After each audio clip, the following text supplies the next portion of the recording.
Welcome to Burlap Teachers. Enjoy the video. You start by inspecting the board closely for crushed sisal, pulled staples, or separated wiring.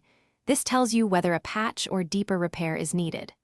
Once done, remove all darts and clean loose fibers with a gentle brush so repairs adhere.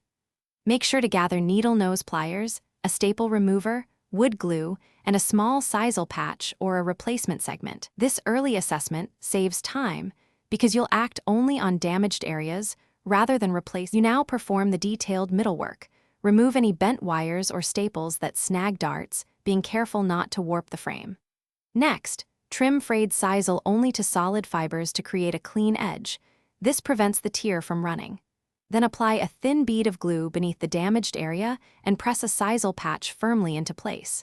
Make sure to fasten the patch at regular intervals, roughly every 1/2 inch, so tension is even and the surface plays true. You finish by blending the repair. Sand edges lightly and brush the nap so the patch matches the surrounding sisal.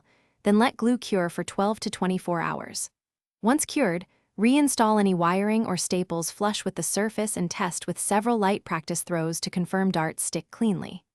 If darts bounce or the board tears again, check for moisture, gaps under the patch, or insufficient fastening. Reapply glue or replace the patch if adhesion failed, and retest until consistent. Thanks for watching. Consider subscribing if this video helped you.